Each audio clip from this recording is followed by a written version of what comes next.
जी मैं स्वामी प्रसाद मौर्य ने जो इस्तीफा दिया है, उनका आरोप है कि आपकी ही पार्टी के कुछ कार्यकर्ताओं से हाथ होकर इस्तीफा दिया है। ये जो सवाल आप पूछ रहे हैं, इस पर पार्टी के अंदर बातचीत हो जाएगी और उसका समाधान भी निकल जाएगा। इससे भी ज़्यादा महत्वपूर्ण ये है कि पूरा किसान आंदोलन कर रहा है और पूरा देश का किसान भारतीय जनता पार्टी से जानना चाहता है कि जिन्होंने ये सपना दिखाया था कि आय दोगुनी हो जाएगी, और अभी जब भारत रत्न दिया स्वामीनाथन जी को और देश के हमारे किसानों के नेता चौधरी चरण सिंह जी को, उससे किसानों की उम्मीद और बढ़ गई कि सरकार उनकी सुनवाई करेगी, एमएसपी देगी, एमएसपी के लिए कोई कानून बनाएगी।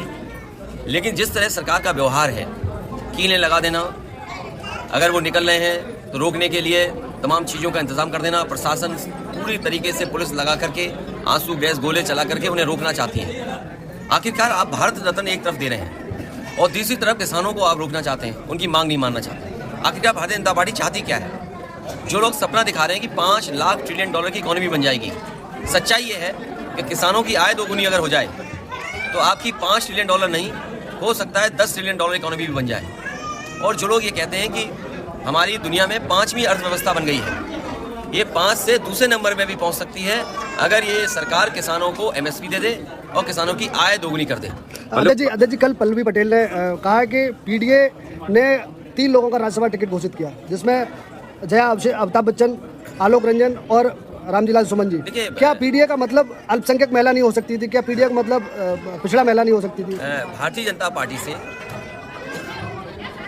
और भारतीय जनता पार्टी के लोग पीडीए से घबराए हुए हैं। भारतीय जनता पार्टी के लोग पीडीए से घबराए हुए हैं। जहाँ तक हमारे सहयोगी दल की बात है, मैं उम्मीद करता हूँ कि पीडीए की लड़ाई को वो मजबूत करेंगे। और जहाँ तक पार्टी के निर्णय का सवाल है, आने वाले समय में तमाम सीटें आ रही हैं। अभी तो एमएलसी आना है, फिर राज्यसभा आना है, फिर एमएलसी आना है, तो ये पीडीए की लड़ाई कहाँ कमजोर हो रही है? लेकिन पल्लवी पटेल ने तो वोटिंग करने से मना कर दिया, वोट नहीं करेंगे। देखिए, पीडीए का साथ आना, पीडीए के साथ सबको एक साथ लग जाना, ये बड़ी लड़ाई है और ये बड़ी लड़ाई कोई आसानी से नहीं जीती जा सकती है।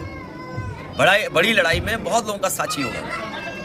पल्लवी पटेल कह रही हैं कि स्वामी प्रसाद मौर्य लगातार मेरे संपर्क में हैं, इसका क्या मायने निकाला जाए? मैं देखो, तुम क्यों ऐसी बात कर रहे हो? अगला भारत रत्न किसी चैनल को भी मिलेगा। अध्यक्ष जी, मैनपुरी में लगातार अभी कुछ दिनों से सांड के हमलों में 5 किसानों की मौत हुई है। मैं अपने पत्रकार साथियों से कहूँगा, अगर अब वो बजट पढ़ेंगे तो इन सरकार ने मुख्यमंत्री योजना चलाई है जिसमें रखवाली करना चाहते हैं किसानों के खेतों की। मुख्यमंत्री खेत सुरक्षा योजना, अगर कोई इसको अनकोड करे, मुख्यमंत्री खेत सुरक्षा यही है कि सांडों से सुरक्षा करना, तो 50 करोड़ में सांड से कैसे सुरक्षा हो जाएगी? और फिर पूरे उत्तर प्रदेश में कोई दिन नहीं जाता है जिस दिन इन जानवरों की वजह से किसी की जान न जा रही हो। ये सवाल कई बार विधानसभा में उठाए, लेकिन सरकार इस समस्या का समाधान नहीं ढूंढ रही है। और तब नहीं ढूंढ रही जब देश के प्रधानमंत्री जी ने कहा था कि 15 दिन के अंदर छुट्टा जानवरों की समस्या का समाधान हो जाएगा। आप लोकसभा चुनाव कहाँ से लड़ने वाले हैं? आप कहाँ से लड़ने वाले हैं? बहुत जल्दी और सूची भी आ जाएगी आपके सामने। आजमगढ़ की चर्चा बड़ा जोरों पे है। रैली से सोनिया गांधी ने लड़ने से मना कर दिया है। तो ये पार्टी की, उनकी अपना फैसला है, हमारी पार्टी का अपना फैसला हो। नहीं, कांग्रेस का एक मजबूत गढ़ माना जाता है रायबरेली और अमेठी, लेकिन अब नहीं, मजबूत गढ़ तो नहीं है। ये सही है कि वो उनकी ट्रेडिशनल सीट है और कांग्रेस की सीट ही मानी जाती है। समाजवादी पार्टी ने हमेशा उस सीट पर कांग्रेस का ही सहयोग किया। मुख्यमंत्री योगी आदित्यनाथ ने कहा कि पूरे प्रदेश में 80 की 80 सीटें इस बार जीतने वाली है भाजपा। मैं आपसे कह रहा हूं कि भारतीय जनता पार्टी अपने सभी सांसदों की सीटें बदलना चाहती है, केवल एक के सिवा।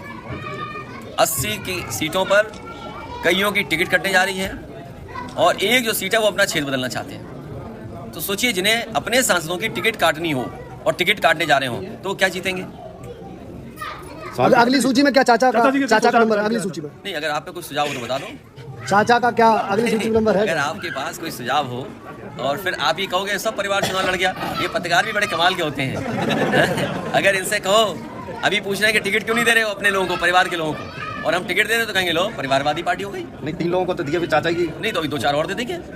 तो आप लोग क्या उम्मीद करते हो भाई? आप ही दिलवाना चाहते हो और आप ही चलाओगे कि परिवारवाद, तो हम कैसे बचेंगे भाई आपसे? तो चाचा कहाँ से लड़ेंगे?